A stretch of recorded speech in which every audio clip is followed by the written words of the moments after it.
¿Qué tal? ¿Cómo están? Bienvenidos. Iniciamos aquí, como siempre, nuestro tiempo de entrevista, que ya saben que pueden seguir a través de nuestro streaming, www.elvenezolanotv.es. Hoy vamos a hablar de Venezuela, de la hora de Venezuela y de la hora de la democracia en Venezuela, que se acerca cada día un poquito más, paso a paso.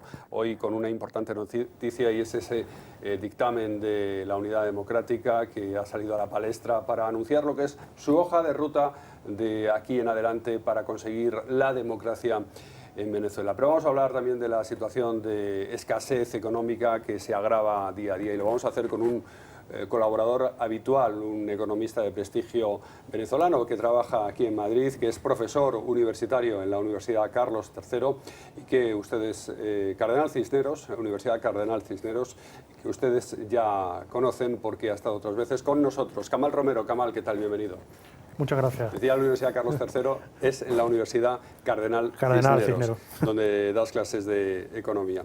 Yo creo que lo primero que tenemos que hacer, Kamal, hoy, por ser el día en el que estamos, es hablar de esa hoja de ruta que ha marcado la Unidad Democrática a través de su portavoz, Chugo Torrealba, que ha anunciado lo que puede comenzar a hacer a partir de ahora el bloque democrático de Venezuela para cortar el mandato de Nicolás Maduro, el referéndum revocatorio en primer lugar, la enmienda constitucional, incluso la Asamblea Constituyente. ¿Cómo valoras esta situación?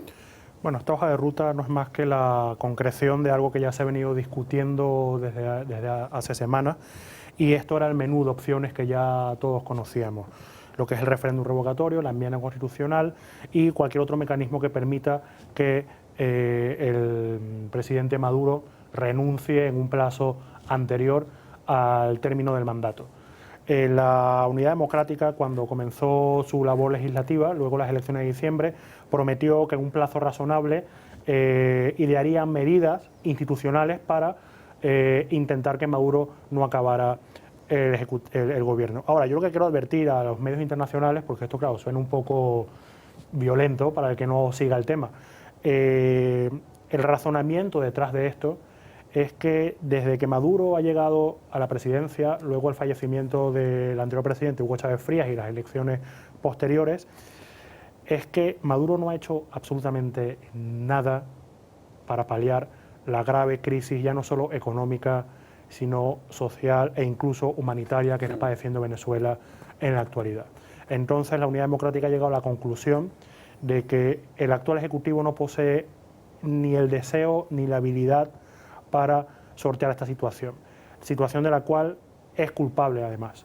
Entonces la salida, salida a la crisis en general, es pues básicamente un cambio de ejecutivo. Un cambio ejecutivo liberaría incluso las tensiones internas que tiene Maduro, que no le permiten actuar. Y bueno, ya pero ahora, de las tres salidas que se apuntaban hoy, Kamal, del referéndum revocatorio, ya se ha hecho alguna experiencia de referéndum revocatorio y salió mal. Hay que conseguir el 20% de firmas del censo electoral venezolano. ¿Es ahora la situación diferente a cuando se hizo, que no fue un éxito, fue un fracaso? ¿Se conseguiría fácilmente ahora?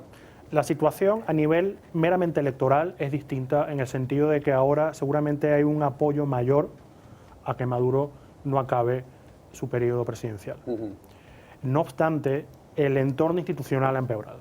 Es decir, toda esta labor de recolección de firmas, de paso por instituciones, el Tribunal Electoral e incluso puede intervenir el Tribunal Supremo, es mucho más hostil, por describirlo de algún modo. En este sentido hay gente que ha dicho que no dan los plazos. Es decir, que este proceso de referéndum revocatorio, que puede ser, digamos, dilatado institucionalmente por instancias que están, ya sabemos, supeditadas al Poder Ejecutivo, pues llevaría a una situación en la cual no daría tiempo. No daría tiempo y no sería exitoso. Por eso hay gente que se ve, digamos, ve la enmienda constitucional como una fórmula más expedita. Y la enmienda constitucional requiere también de un acuerdo profundo dentro de los partidos de la Unidad Democrática, que no hay que olvidar que es un conjunto muy heterogéneo de formaciones políticas. ¿Eso lo ves más factible que el referéndum revocatorio? Porque el referéndum revocatorio la palabra la tiene el pueblo directamente, la gente que tiene que firmar. Sí, pero es un tema de plazo. Es decir, el referéndum revocatorio es más sencillo en el sentido, como bien has descrito, que no tienes que pasar por este proceso de negociación interna dentro de la Unidad Democrática. Pero tienes que pasar por un proceso institucional, el cual, repito, puede ser retrasado muchísimo de parte de instituciones que están, como he dicho, o sea, han supeditadas al Ejecutivo. Es decir, siguen lo que diga el presidente Nicolás Maduro y siguen lo que diga el partido de gobierno, el Partido Socialista Único Venezolano. Ahora, el ambiente constitucional, al circunscribirse a la actividad parlamentaria como tal, puede ser más expedita. No obstante, como bien has dicho, la Unidad Democrática es ni siquiera coalición, es un grupo de partidos heterogéneos, hay que decirlo, en el cual ninguno tiene una mayoría así relevante y hay un proceso de negociación interna que también podría, digamos, dilatar el plazo. Pero yo creo que esto hay que sopesarlo y yo creo que esta es la discusión que viene ahora. Eso sí, esta tiene que ser una discusión rápida porque el tiempo pasa. ¿En qué plazo nos podemos estar moviendo? Porque hay gente que ya pregunta, entonces Nicolás Maduro, ¿cuándo va a abandonar el poder si esto sale bien? Es una apuesta un poco arriesgada. El abandono de Nicolás Maduro no depende únicamente de lo que haga la Mesa Unidad Democrática, también depende de los conflictos internos de su partido. Sabemos, yo creo que es explícito hoy en día en Venezuela, que el Partido Socialista Único Venezolano pues tiene sus conflictos internos, tiene sus grupos, tiene su ala militar, tiene su ala más institucional, tiene su ala menos institucional, tiene su ala más leal al presidente Chávez, tiene su ala que lo que quiere es mantenerse en el poder. Y precisamente, y esto hay que decirlo, una de las razones por la cual Maduro no ha tomado ninguna acción a nivel económico o político profundo, no es tanto por incompetencia y ni siquiera diría por ignorancia, sino precisamente que cualquier cambio político económico, cualquier medida de ajuste económico normal que tome, implica un cambio en el balance de poder dentro de estas coaliciones que mantienen a Maduro en la presidencia. Y es precisamente la gran restricción que tiene Maduro ahora.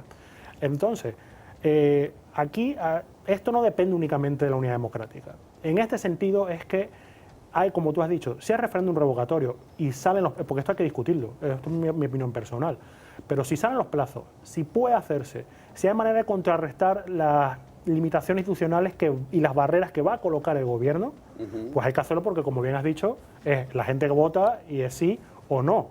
La enmienda constitucional, si se hace de la manera más rápida posible, si se resuelven los conflictos internos de la Mesa Unidad Democrática, si la actividad parlamentaria se hace lo suficiente, si no tenemos la barrera del Tribunal Supremo, pues como has dicho, es una enmienda a la Constitución y hay que respetarla. Pero claro, también hay que tomar en cuenta que el Partido Socialista Único Venezolano, que es el que ha detentado el gobierno en los últimos años desde el ascenso de Chávez, tampoco va a permitir que lo saquen del poder así como así. Pero hablabas de las fisuras dentro del Partido Socialista Unificado de Cataluña, dentro del bloque oficialista, hablabas de fisuras y de desencuentros. ¿Esas fisuras pueden provocar, por ejemplo, una renuncia de Nicolás Maduro? Que eso sería lo más deseable, que renunciara. Sí, o sea, lo más fácil es una convocatoria de elecciones anticipadas. Exactamente, ese es el escenario ideal. Pero ideal no únicamente por la oposición, yo creo que ideal incluso para muchos grupos dentro del Partido Socialista Único Venezolano. ¿Qué ocurre? El PSV ha mostrado algo que durante esos últimos años que es valioso en política, que es que ha mostrado una unidad. Es decir, se han mostrado como un bloque y a pesar de que sí ha habido ciertos comentarios y tal, pero no ha habido ningún conflicto político grave que se haya reflejado hacia el exterior. ¿Que Nicolás Maduro tiene que ser presidente? Yo supongo que eso no le cayó bien a mucha gente dentro del partido. Pero ahí está Nicolás Maduro como presidente, para bien o para mal. Para mal, lamentablemente, para Venezuela ahora, pero hablo del partido de gobierno. Entonces, el que Maduro renuncie mostraría, digamos, como una fisura o debilidad en el partido de gobierno que no ha mostrado hasta ahora, que no había mostrado en años, salvo bueno, ciertos eventos al principio del mandato de Chávez. Entonces yo creo que ellos han aprendido esta lección, de que ellos tienen que ir como un bloque. Y para ellos esto sería ceder. Y esto es lo que no quieren, porque ceder sería mostrar debilidad, y mostrar debilidad sería el primer paso a su posterior ruptura y abandono del gobierno. Y el papel del ejército también puede ser fundamental en este momento. Ayer mismo, el general Padrino, que es el ministro de Defensa, dijo: Venezuela necesita un gobierno a la altura de las circunstancias. Eso fue un dardo hacia Nicolás Maduro, algunos lo han interpretado así. Sí, el ejército, como yo creo que ya lo habíamos comentado en una entrevista anterior, para que lo sepa el público español o de otros países que nos están observando, el rol del ejército en Venezuela en política es y siempre ha sido fundamental. Y yo creo que eso es un error. Yo creo que eso es un error, porque Chávez lo que le ha dado a los militares es participación política directa, pero antes de Chávez han tenido participación política implícita e indirecta. Y yo creo que esto es algo... Es algo que forma parte de la historia en Venezuela. Sí, yo creo que esto fue algo que pues, luego la dictadura que dio comienzo a la democracia en Venezuela no se supo manejar del todo bien. Y los militares siempre han quedado, como esta frase ya hecha que tenemos en Venezuela, garantes de la democracia, porque somos los que tenemos las armas, etc. Entonces, los militares sí pueden ser, en un momento determinado, quienes coloquen la balanza a favor de un grupo u otro. Y bueno, y Padrino seguramente pertenecerá a una facción, dentro del Partido Socialista Único Venezolano, y pues está, digamos, colocando sus cartas en la mesa, digamos, mira, a mí tomarme en cuenta. Pero esto también, más que un guiño a lo que puede ser una salida concertada por el ejército, hay que interpretarlo también como que él está colocando su cuota de poder dentro del partido. Hey, yo estoy aquí, y recordar que a mí, que el ejército hace falta en cualquier acción que realice el gobierno en el futuro de vista a un cambio político. Y yo creo que ha sido más que eso. O sea, yo particularmente, yo soy muy poco optimista con el tema del rol del ejército. Yo, en efecto, lo que quiero es minimizarlo. Yo creo que el ejército sea lo que es en cualquier otro país del mundo, donde la percepción política del mismo es nula o marginal. Y en este sentido yo creo que los venezolanos aún tenemos que aprender esto. O sea, porque el ejército es sencillamente un ente que tiene que responder de igual manera al partido gobierno, sea el color que sea, porque su último compromiso es con la gente. ¿Qué posibilidad hay, Kamal, en tu opinión, de enfrentamientos callejeros serios en Venezuela? Este mismo sábado, ya una de las cosas que ha anunciado también la Unidad Democrática es una movilización en la calle, pacífica, ellos recalcan que pacífica, pero y una gran manifestación también en Caracas este sábado. ¿Tú ves ahí riesgo de que salte la chispa de la violencia debido a las provocaciones que pueden venir de parte del oficialismo y que eso desencadene una situación peligrosa en Venezuela? Yo creo que el año pasado nos dio una lección. Yo creo que nosotros siempre recordamos con nostalgia aquellas protestas pacíficas, las cuales culminaron con Chávez apartándose del poder brevemente por un par de días. Y las recordamos porque la verdad que fueron unas protestas masivas, pacífica, que unió mucha gente, que dio una señal de alerta importante. Pero yo creo que el año pasado el gobierno mostró su cara, digamos, más fea, en el sentido de que ellos están dispuestos a repeler con armas de fuego, ellos están dispuestos a matar gente, ellos están dispuestos a permitir que miembros de los cuerpos de seguridad del Estado fallezcan en estos actos. O sea, ellos están dispuestos a jugar a la violencia, resumiéndolo. Y aquí hay que decirlo alto y claro, si se juega la violencia, gana el gobierno. O sea, de esto no me cabe ninguna duda. Entonces, siempre existe el riesgo, lamentablemente, Javier, y esto refleja un poco del entorno institucional tan deteriorado que existe hoy en día en Venezuela, que hacer una protesta pacífica es un riesgo. Recordemos que hay gente hoy día en la cárcel debido a protestas pacíficas que se realizaron el año anterior y años anteriores, que llevan ya años presos y algunos ni se acuerdan. Más allá de los presos célebres, hay un montón de presos políticos en Venezuela que su error ha sido ni siquiera protestar, sino estar incluso presenciando una manifestación. Yo creo que la movilización popular no solo es importante, sino que incluso es necesaria. Pero tenemos que focalizarla bien, organizarla bien. Yo estoy a favor de cualquier protesta porque lo que hay que también es que el gobierno tiene que observar que hay gente que está en desacuerdo con su política. Tiene que observar que hay gente que solicita un cambio. Un gobierno que tome medidas concretas ante la grave situación económica que está padeciendo Venezuela. Pero también, ojo, porque no solo el gobierno, sino también hay una facción dentro de la Mesa Unidad Democrática que considera que la protesta tiene que ir mucho más allá del tema, digamos, convencional. Entonces yo creo que se necesita presencia en la calle, esto es, digamos, ya un tópico, un lugar común en Venezuela, pero presencia en la calle yo diría que no son únicamente protestas pacíficas, son los concejales, los diputados, los voluntarios de los partidos políticos de la Unidad Democrática que estén en los pueblos más remotos donde siempre gana el chavismo con el 90%, que estén en los barrios populares, no haciendo campaña, sino estando ahí involucrados en la actividad del día a día, sindicatos, cooperativas, etcétera. Eso también es movilización social.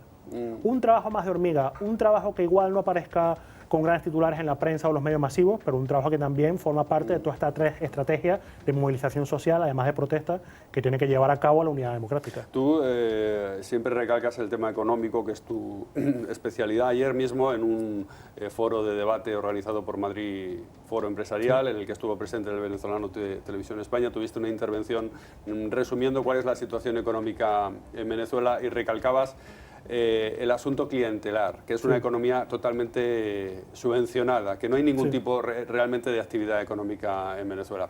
Pero claro, esto no se puede cambiar de la noche a la mañana ni no lo puede cambiar una Asamblea Nacional, un poder legislativo. Hay que tener el poder ejecutivo en la mano para esto. Sí. Bueno, a pesar de las normas que se puedan y que ya se están haciendo desde la Asamblea Nacional, ¿no? Yo creo que, y en este sentido, en España existen experiencias. O sea, cuando queremos grandes transformaciones institucionales, yo diría que no es una cuestión, Javier, de tener solo a la Asamblea o solo el Ejecutivo. Es una labor de gobierno.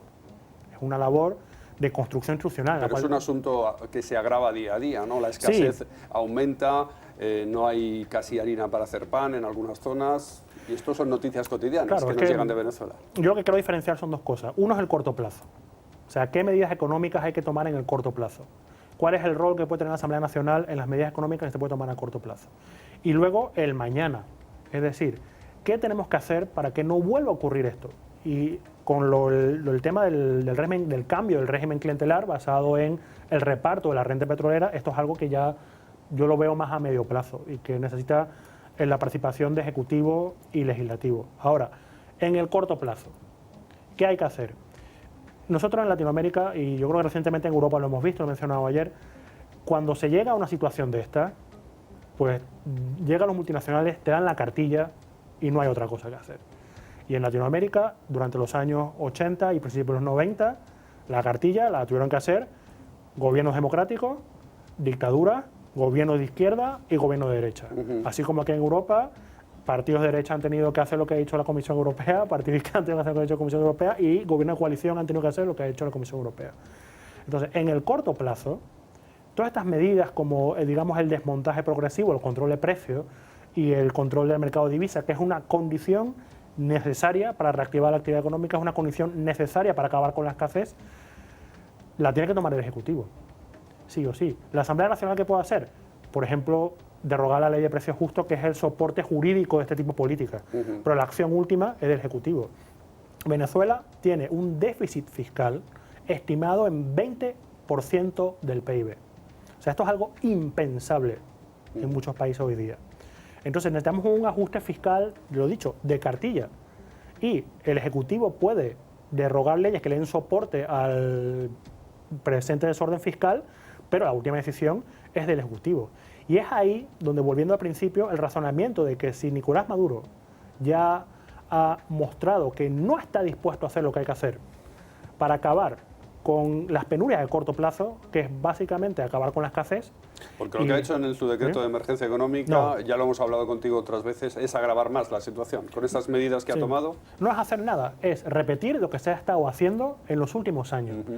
Y lo que se ha estado haciendo en los últimos años son precisamente las medidas que nos han llevado a donde estamos hoy en día, acompañado obviamente del entorno internacional adverso, es un círculo vicioso, ¿no? De que ha sido la caída de los precios del petróleo. Pero es que en Venezuela había escasez con precios del petróleo a $100. Esto hay que decirlo. En Venezuela había colas, no como las de ahora, pero había gente que madrugaba para hacer colas con petróleo a 100. En Venezuela el déficit fiscal era el 7% del PIB con el petróleo a 100.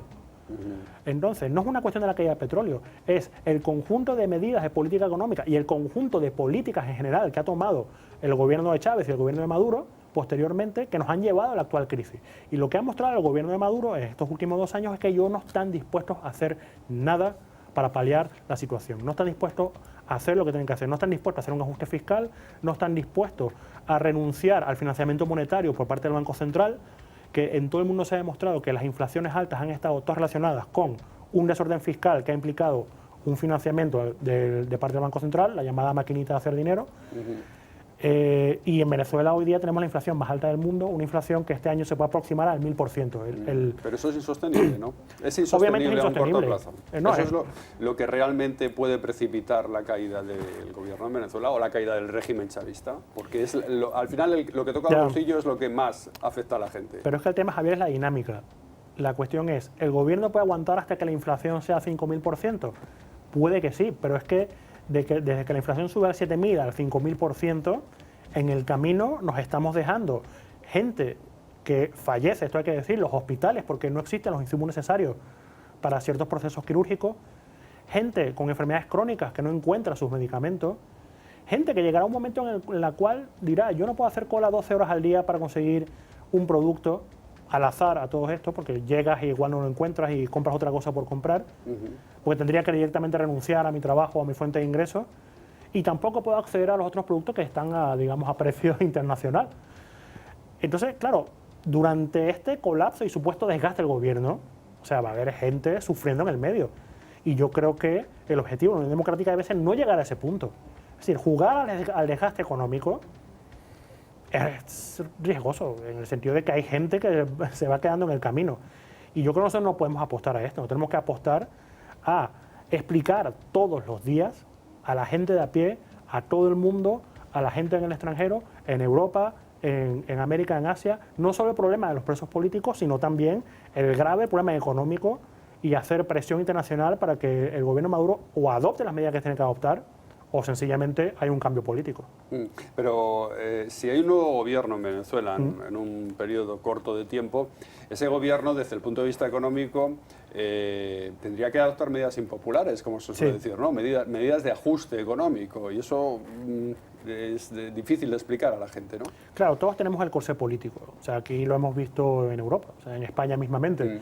Bruselas nos da una cartilla, hacemos lo urgente, sin chistar, que era el tema, del ajuste fiscal, otras historias, el tema de los bancos, por ejemplo, pero ya lo que es medio plazo, pues hacemos una reforma laboral a la media, hacemos una reforma fiscal a medias, bueno, ni siquiera fiscal, una reforma tributaria a medias. Claro, ¿y esto por qué? Porque existe el coste político, pero no solo el coste político de parte del electorado, porque yo creo que mayor coste político que ha soportado, por ejemplo, el actual Ejecutivo en España con los recortes en sanidad y educación, hombre, yo creo que ha sido bastante grande. Pero, a su vez, está el coste de las coaliciones que te mantienen a ti. Es decir, lo que hay que tomar en cuenta, y en este sentido hay que ser poco economicista, yo lo soy bastante, pero hay que ser poco economicista, cualquier medida de ajuste económico implica una redistribución del poder político. Y todo el mundo tiene miedo a eso, pero hay que hacerlo. Y muchos países en América Latina, por decir países del entorno, como consecuencia de la caída del precio de las materias primas, han tenido que depreciar la moneda, han tenido que realizar ajustes fiscales, han tenido que elevar los tipos de interés. ¿Y eso a quién le gusta? A nadie. Obviamente, digamos, la mochila con la que llega la Unidad Democrática en caso de un cambio de gobierno es gorda. Y van a tener que hacer muchas cosas en muy poco tiempo, muy impopulares. Y esto, lo que tiene que hacer la Unidad Democrática aquí es tener la suficiente habilidad política para poder hacer este tipo de cosas. Por eso, repito lo que he dicho anteriormente, lo que hay que empezar a hacer hoy día es intentar explicar que es mucho peor no hacer nada a hacer algo, el cual obviamente va a conllevar un coste que hay que decirlo alto y claro, que va a ir sobre todo a las clases más desfavorecidas y a la ya clase media golpeada, que bueno, ya no sé si incluso puede llamarse clase media. Ha sido la clase más golpeada por el chavismo precisamente, pero este tipo de costes, este tipo de políticas, ahí sí que puede haber, digamos, que hilar muy fino para poner de acuerdo a todos los partidos que forman la Unidad Democrática, porque claro, ahí hay ideologías diversas y diferentes, ¿no? Y no tendrán todos el mismo programa de cómo salir del chavismo y de la crisis en la que está inmersa Venezuela, ¿no? No, recordemos, por ejemplo, la Unidad Democrática, hay partidos de ultraizquierda, o sea, esto no es un lugar común. O sea, cuando yo digo ultraizquierda, la izquierda de Podemos, para que entienda la gente aquí en España. Y hay partidos socialdemócratas y socialcristianos convencionales. Y obviamente yo creo que un partido de ultraizquierda pues no va a querer, por ejemplo, depreciar el tipo de cambio. Mientras que un partido socialdemócrata cristiano convencional entiende que debe hacerlo. Esto es una labor complicada, pero es que, repito, es una labor política. Es decir, nosotros como economistas lo que podemos hacer es dar las recomendaciones en las cuales, por cierto, existe un amplio consenso, porque yo creo que cuando se llega a este tipo de situaciones límite, las opciones cada vez son menores y quedan las que quedan. Pero en este sentido yo creo que yo voy a repetir algo que ya han dicho varios colegas, que es el tema de que hace falta apoyo multilateral. Hace falta apoyo multilateral, porque multilateral es como apoyo de la comunidad internacional. No, de organismos como el Fondo Monetario, el Banco Mundial, el Banco Interamericano de Desarrollo. Porque, ¿qué ocurre? El Banco Interamericano de Desarrollo y el Banco Mundial, por ejemplo, son entes que te van a dar créditos precisamente para programas que permiten proteger a los más desfavorecidos durante un proceso de ajuste económico. Entonces, tú necesitas el aval no solo el aval, tú necesitas la ayuda explícita de este tipo de organismos. Y otra cosa que va a otorgar, o que puede otorgar este tipo de organismos, vamos, que están demonizados hoy día, pero bueno, es lo que hay, es que, digamos, son una señal de credibilidad. En el sentido de que es una cuestión de que yo te ofrezco a ti recursos, pero recursos condicionados a que cumples, con un programa de ajustes ya previamente establecido. Y es esta credibilidad la que hace falta. Porque, por ejemplo, Javier, brevemente, si Maduro hoy día dice, pues mira, he recapacitado y vamos a tener que hacer un ajuste fiscal y vamos a tener que depreciar el tipo de cambio y vamos a comenzar con un desmontaje progresivo de los distintos controles que tenemos. Pero ya no sería hoy Maduro día. si dijera eso, sería otro. No sería, pero hipotéticamente, yo no me lo creo, o sea, es un escenario completamente de fantasía. Si Maduro dice eso hoy en día, al día siguiente de liberalizar, por ejemplo, el mercado de divisas, o sea, el tipo de cambio puede llegar cercano a infinito. ¿Por qué? Porque no hay credibilidad. Porque una persona que lleva 2 años sin hacer nada, que sabemos que por debajo hay una coalición también heterogénea, que cada uno tiene sus intereses, que sabiendo que precisamente el gran corsé que tiene Maduro es que al desmontar todo este aparataje de controles, subsidios ineficientes, etcétera, está quitando sus cuotas de renta a mucha gente que le apoya. Entonces, claro, esto no es un ajuste creíble. Entonces, ¿qué ocurre? Con la unidad democrática no ocurre esto, pero también hace falta la señal de credibilidad, y la mejor señal es el aval de un organismo multilateral. Digo, y ya más allá de la credibilidad, organismos, no el Fondo Monetario, pero ya organismos, digamos, ya además de banca de desarrollo, son los que te otorgan recursos precisamente para programas que puedan proteger a las capas más desfavorecidas de la población. ¿Y cómo ves, por último, Kamal, la situación en España? Has hablado ligeramente sobre el tema que también conoces muy bien, pero sobre todo la posibilidad de que Podemos, que es al fin y al cabo la sucursal del chavismo en España, influya en un futuro gobierno en España, y cómo puede influir esto en la situación económica del país. Podemos hace poco dio a conocer su plan económico. Obviamente no es un plan estrictamente detallado. Yo he hecho en las redes sociales algún programa, los comentarios acerca del mismo. Resumiendo, para no alargarme mucho, en lo concerniente a lo fiscal, es un plan completamente insostenible, ¿no? Un plan basado en premisas más basadas en la fe que en un análisis técnico objetivo, más allá, porque no estamos hablando de cosas de izquierda o derecha. O sea, subir o bajar el gasto público es algo que puede hacer cualquier partido, independientemente del color que sea. Y ocurre, vamos, no, ayer apareció un artículo en un medio de comunicación en el cual decía que si queremos saber qué puede ocurrir adaptando el plan de Podemos fuera de la Unión Europea, no habría que ver a Venezuela sino a Brasil, por ejemplo. Cosa con la cual estoy completamente de acuerdo. ¿Y qué observamos en Brasil? Pues observamos un desbarajuste fiscal que te lleva a esta trampa en la cual no puedes realizar tu política monetaria convencional, porque eso empeoraría la situación fiscal y en lugar de bajar la inflación aumentaría, lo que llamó Sargent hace muchos años la desagradable aritmética monetarista. Entonces yo creo que el plan de Podemos, a mi juicio, es fiscalmente insostenible, porque es una cuestión de concepción política. Una cuestión de concepción política.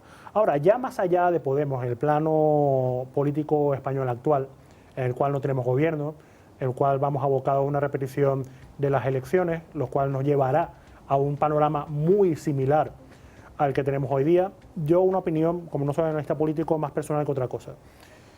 Yo, en lo personal, obviamente no me simpatiza Podemos, pero es que tampoco me simpatiza Partido Popular. El Partido Socialista Obrero Español me ha mostrado que en épocas de crisis no tiene lo que hay que tener para tomar decisiones que hay que tomar, y Ciudadanos es una incógnita que me pueden gustar aspectos de su programa económico, pero poco más. En este sentido, yo sí creo en los gobiernos de consenso, en el sentido de que seguramente lo que hace falta hoy día en España es los elementos buenos que tenga el Partido Popular, los elementos buenos que tenga el Partido Socialista Obrero Español, los buenos que pueda aportar Ciudadanos, e incluso te diré los buenos que pueda aportar Podemos en ciertas áreas sociales, pero vamos, incorporando la sostenibilidad fiscal precisamente de esas políticas. Y yo creo que eso es lo que hace falta, lo que tenemos que rescatar. Pues muchas gracias a Kamal Romero, por tu análisis político y tu análisis económico, como siempre, y esperamos contar contigo más veces en el Venezolano TV España. Gracias. Gracias a vosotros.